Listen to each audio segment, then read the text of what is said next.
Hello everyone and welcome back to Canny Crystals, the podcast. As you know by now, I'm Mart, I'm your host, and this week I've had a right week of it. My little doggy went in for his x-ray on his leg and we were quoted just over £6,000 for his operation. Oh my god, honestly, back in September, I remember thinking, we haven't had any difficulties with him in 10 years. I've paid pet insurance for the last 10 years. I'm going to cancel it. And look what's happened. Dearie me, he's now being sick kind of every night since. And they also now think he has pancreatitis on top. So I'm kind of managing that. And then as well as that, last week, my mum let me know that my nana had got up to go to the toilet at 4 o'clock in the morning. She'd kind of grabbed onto the door frame, misjudged how far away from it she was. She had a fall backwards. She wasn't wearing her red button bracelet thing, so she couldn't reach the phone to let anyone know that she was on the floor, and she had to scramble her way to the phone. So she got took to hospital once she managed to get in touch with people. I took my dog out for a walk, and I literally walked past 2 people having sex over a park bench in broad daylight. You couldn't make it up. I thought I was losing the plot. So I made a quick video, not what you're thinking, not for my own personal use, obviously, but just to give the police, because it was right next to the kids' play park and it was 3:30 in the afternoon. I honestly thought I'd fell through the doors of the Twilight Zone. I didn't have a clue what was going on that day. Most of the kids from our estate, though, they walk through that park on the way back from school. So, I know people always say snitches get stitches. But honestly, I just thought these people are mentally unwell. They need, either sectioning or to go home and have sex in the bedroom. They were going at it like rabbits. And honestly, as I walked past them, the guy just kind of looked at us and scowled. Horrified as though I disturbed them, even though they were the ones in the middle of the public park. She had her knickers around her ankles. She was bent forward. He was literally inside her. Oh, I had to bleach my eyes out after seeing that. So anyway, I ended up with the police at my door whilst I was making me tea. And whilst I was busy talking to him, I managed to burn me tea and burn all the food in the process. And then on top of all that happening, we got a call to say that we needed to remortgage as soon as possible because it was going to be super complicated because we had to pay off the Help to Buy loan from the government at the same time because we've been in our property 5 years now. And it was going to be even more complicated because guess what? I haven't been in Canny Crystals for 2 years worth of having accounts as a limited company yet. Oh my God, honestly, when you have them days and you think I want to go to bed and start again fresh tomorrow. I definitely think I had one of them days. And it's kind of continued on because that night I had my new moon meet up with my Manifest with Mart members. And I can just remember thinking, if I hadn't have been on top of me health game right now, I would have totally crumbled. I would have been an absolute wreck. So I've now been to the gym / worked out for 17 days off the trot now. And it's really, really helped me to get my focus back and to concentrate on looking after myself mentally, which in turn really helps to pop that shield up and protect myself from negativity. I mean, I needed it last week, bloody hell. So by using my motto for 2024, which I've talked about before, is health is wealth. And just kind of adhering to fueling my body with nice and healthy foods, getting that exercise, I'm actually protecting my mental health as well. I was buzzing once I worked this out. I was talking to Jude, my life coach, and I told her everything that had happened in that one day. And then I said, but I'm all right. I'm just working through it all one task at a time. And she was like, yeah, coping pretty well, all things considered. But yeah, just had to get through them days, you know what I mean? I got an email shortly after that from a customer wanting a refund on a necklace that she bought in October 2022. Yes, a whole 18 months ago. I suddenly went into imposter syndrome mode. So I thought, while I'm going through this imposter syndrome, this would make for a good episode because I often get feelings like this. And, all those emotions and feelings of almost feeling like a fraud for selling a necklace that broke, for example, when in actual fact, I don't know why it broke. For all I know, she could have been doing the Macarena and caught a thumb in the necklace and snapped it. You know what I mean? But I instantly put that pressure on myself. So I started looking into why I do this. So for those of you that don't know, imposter syndrome is It's kind of a psychological pattern that basically makes us doubt our own accomplishments and have that persistent internalized fear of being exposed as a fraud, in inverted commas. I know you can't see me doing inverted commas, but I was with my fingers. So it's kind of like a fear of being exposed as a fraud. And we've got all this external evidence, of our competence and our ability to do something. But when we experience imposter syndrome, we are totally convinced that we're the frauds and we don't deserve all that we've achieved. And I sometimes think that this is part of the reason that I'm too scared to sit back and take stock of all my accomplishments, It's almost like I'm scared of that inner voice calling myself out and calling myself a fraud. I often get those points in business where I think, anyone could do what I do. Anyone could have started a crystal shop online and learned what I did. And that right there is imposter syndrome in action. We'll attribute our success to luck instead of skill. We'll interpret it as a result of deceiving other people into thinking that we're more intelligent and we're more incompetent than we actually believe ourselves to be. So imposter syndrome manifests in so many ways across our lives, and it often impacts high-achieving people too. I dare bet, Beyonce, Oprah, Mark Zuckerberg, Elon Musk, they'll all experience this as well because it's human to feel it. Common signs of imposter syndrome can include, a chronic sense of self-doubt, an ability to realistically assess our own competence and skills, attributing success to external factors instead of your own skill set, putting down our own performance, fear that we won't live up to that expectation, overachieving, sabotaging our own success, and setting very challenging goals and then feeling disappointed when we fail to meet them. It's like, imagine you're at work and your boss comes over and says to you, "Wow, what a great piece of work you did last week. Well done. Absolutely phenomenal." Now, most of us would turn back to them and say, "Oh, thank you, but I had help from Sandra and Brian." I don't know why Sandra always pops up in these scenarios, by the way. She's a jack of all trades, isn't she? But do you see what I mean? You instantly dismiss that compliment by thinking that you're not deserving of it.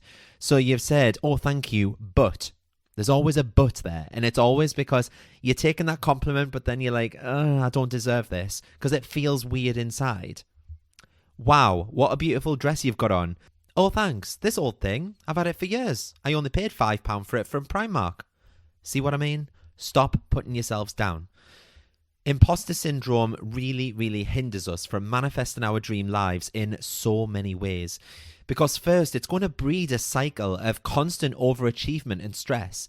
And as we feel that we've got to work harder than other people to prove our worth, it's just going to take hold even more. And that's going to lead to burnout and mental health issues. And we've spoken about this in past episodes, haven't we? So, secondly, the fear of being exposed, that can prevent us from taking on new challenges or new opportunities. That's going to limit our personal and our professional growth. It's almost as though we feel like we're constantly living, looking over our shoulders. Does that make sense? I always get that feeling. It's always like, "Oh, today's going to be the day that I get found out to be a fraud and, someone calls me a charlatan or something like that." I always have that internalized fear. And thirdly, it can lead to a total lack of self-confidence. And that's going to make it hard to advocate for ourselves in situations, like asking for a raise or a promotion, or even standing on a stage in front of people to give a presentation. And this is something that I had to overcome the night of my live show with Fran in London.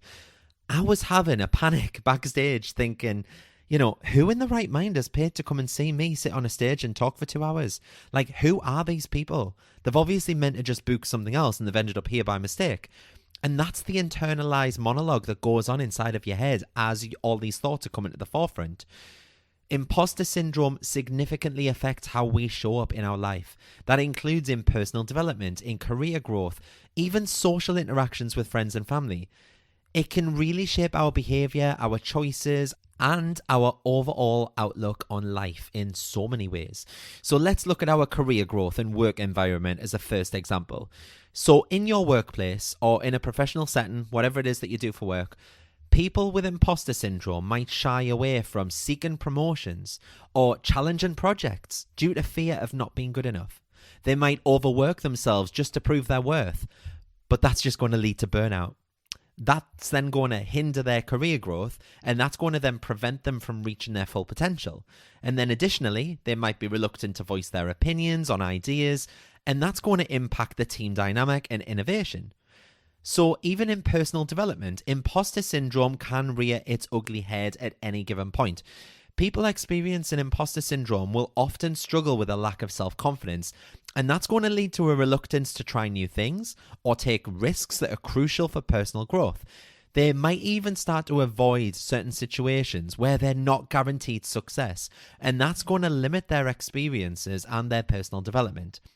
And then in social interactions, like what I was just saying there, interacting with your friends and family, imposter syndrome is going to lead you to a fear of being found out, in inverted commas. And that's going to cause us to withdraw in social situations.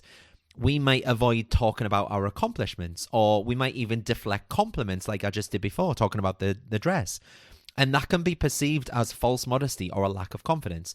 And that can affect your relationships and your networking opportunities, because people might then find it hard to connect with someone who constantly underplays and dumbs down their achievements. Constant self-doubt and fear of being exposed as a fraud can really take a toll on your mental health. It can lead to chronic stress, anxiety, and in some cases even depression. And I've been there myself. I know what it's like for these internal voices to tell you that you're not good enough and you don't deserve this. These mental health issues can affect every area of your life, from work performance to personal relationships, whatever it is. With the fear of being exposed or making the slightest mistake, we might then become indecisive. We might fear that every single decision that we make could be the one that reveals our fraudulence. Yeah? By understanding how imposter syndrome influences these aspects of our life, we can now begin to address the underlying issues. So self-awareness, along with other strategies, seeking positive feedback, positive affirmations, professional help, they can all help to mitigate these side effects. And over time, that's going to lead to a more authentic, confident, and fulfilling way of showing up in your life. And when it comes to the law of attraction, imposter syndrome, that can have a significant detrimental effect on our manifestation efforts. The feelings of self-doubt and fear of failure, the belief of being an undeserving imposter, that's going to create such a negative mindset, and that's going to hamper the manifestation process in so many ways. So all this negative self-talk and belief, manifestation often relies on positive thinking and positive self-belief. So we're getting the opposite here. Imposter syndrome fosters a negative internal dialogue where we constantly doubt our abilities and worthiness. And it's that negativity that can create that mental block. And that's going to prevent us from believing in and manifesting our desired outcomes. Imposter syndrome undermines this by making us feel, we're not good enough. We're not deserving of success or happiness or other positive outcomes.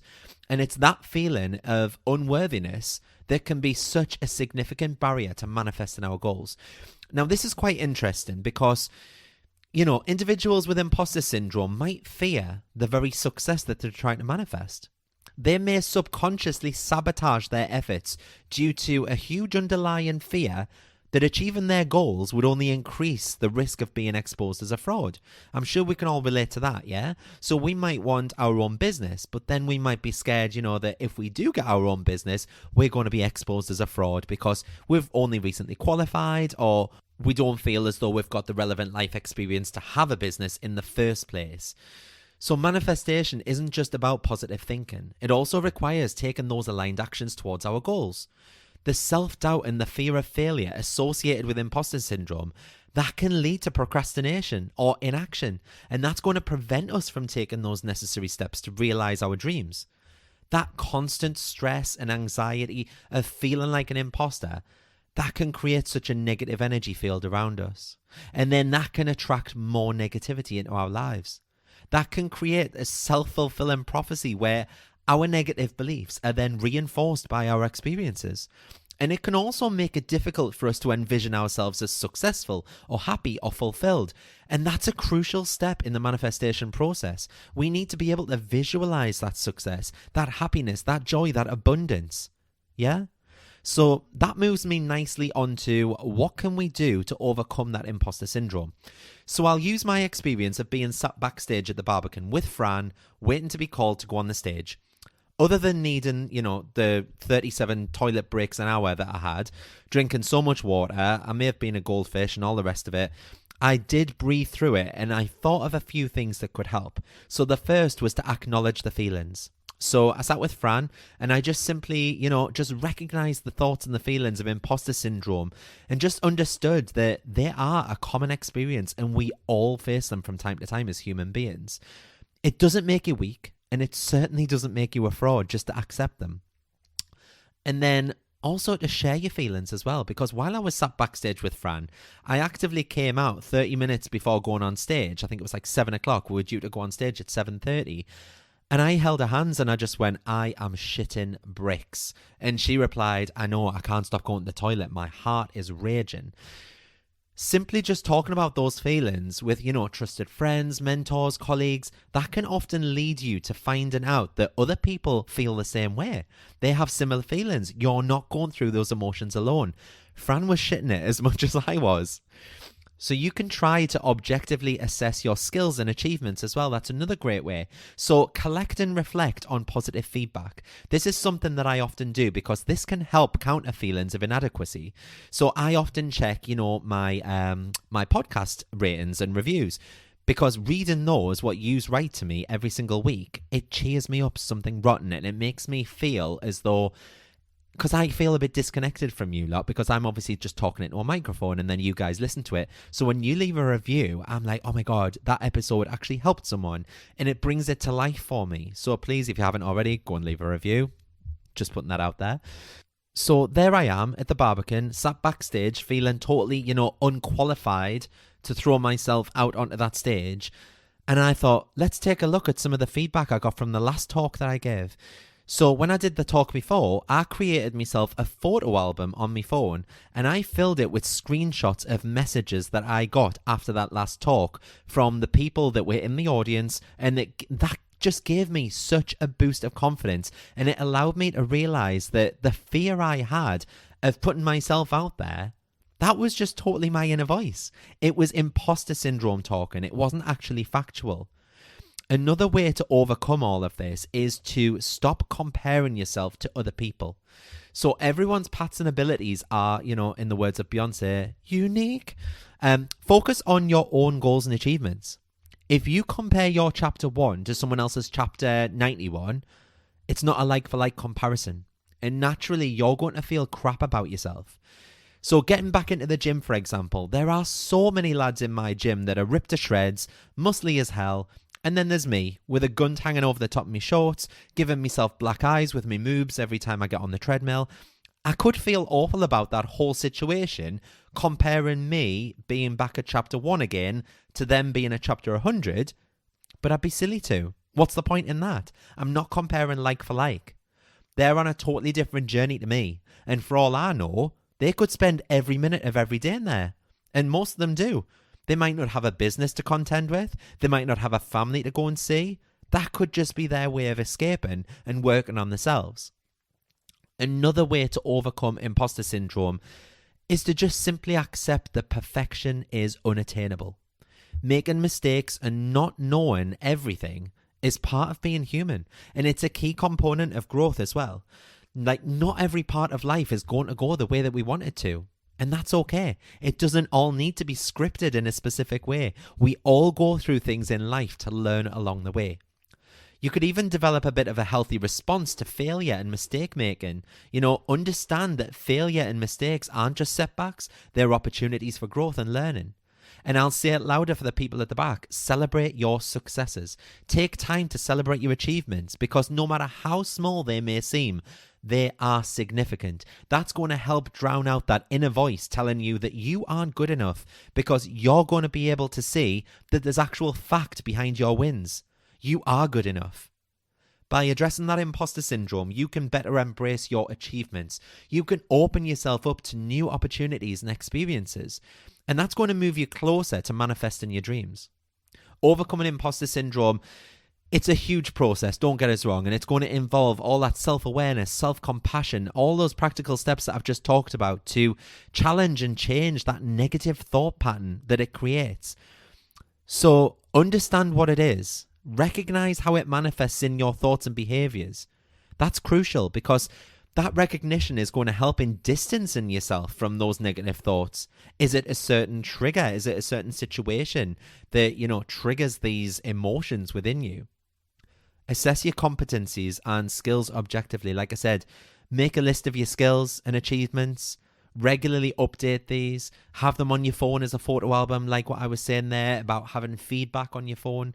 Challenge those negative thoughts. So when you notice yourself slipping into imposter syndrome, challenge these thoughts. Ask yourself, is there evidence for this thought? Would I say this to someone else? Like, would you walk up to someone in the middle of the street and be like, you're not good enough? Who would do that? Who in the right mind would do that? So why would you do that to yourself? Yeah? You wouldn't even say that to a colleague.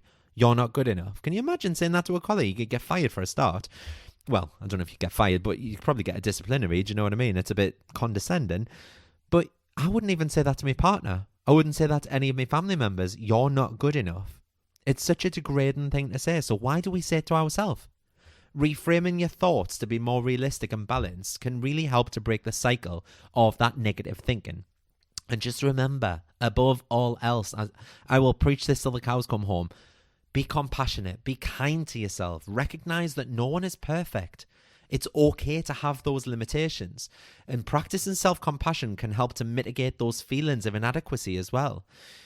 And remember, don't set yourself unrealistic expectations. Aim for excellence when it's reasonable, but also learn to be satisfied with good enough when it's appropriate, yeah? Setting realistic and achievable goals can then reduce the pressure that feeds that imposter syndrome. Mindfulness and relaxation techniques, they might help you. Practices like meditation or yoga or sound bath or crystal healing, deep breathing, they can really help manage the anxiety and stress associated with imposter syndrome. If you were looking for a crystal, I would definitely suggest, howlite, amethyst, maybe even celestite. Celestite is really, really good for the throat chakra because of the blue colouring.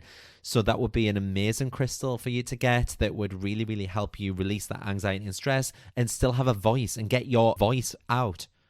Overcoming imposter syndrome, though, doesn't happen overnight, so don't be hard on yourself. It is a gradual process. It's kind of unlearning all those deep-seated beliefs about ourselves. It's kind of like, when we do a lot of work on limiting beliefs, it's kind of like that. You're unpicking all of these beliefs that have been placed on you because that's all imposter syndrome is. It's a huge limiting belief. So consistently practicing these strategies that I've talked about in this episode, that's going to help you gain confidence. It's going to help you to reduce feelings of fraudulence, and it's going to help you to embrace your achievements more fully. So if you've ever experienced imposter syndrome, I just really, really hope that this helps you reclaim that power within you and silence that little demon as well, that demonic voice inside of you, because it is worthless. You're not worthless. It is worthless. So I hope that you enjoyed this episode. If you did, like I said before, please leave me a review on whatever app you're listening on. Please also screenshot this episode, whack it on your stories on Instagram. I would love to share you all listening along on my story as well. And if you'd like to pick up any crystals or self-development courses, just remember the 10% discount code, which is the word podcast, is still available across all purchases at cannycrystals.co.uk or cannycrystalsacademy.co.uk. And speaking of the Academy, if you are signed up to the Academy newsletter, keep your eyes peeled for an email this Saturday all about becoming an affiliate for the Canny Crystals Academy. You'll basically get a 20% discount code to share with all of your friends, family, or followers. And whatever they pay using that discount code, you'll then get 30% of it paid directly into your bank account. Meaning, if someone did my Manifesting Money Masterclass, for example, and you'd given them your code to do it, you would get £80 per person referred. I know that so many of you have asked about an affiliate program, so I'm just so happy that this is up and running, and I'm so happy to be able to finally offer it to you all. And on that note, I don't think I've got anything else to say. I will see you all next Friday for another episode, which is going to be, and I quote this, probably one of my favourite episodes of all time. You'll see exactly what I mean next Friday. But thank you so much for listening, everyone, and take care of yourselves this weekend. Bye.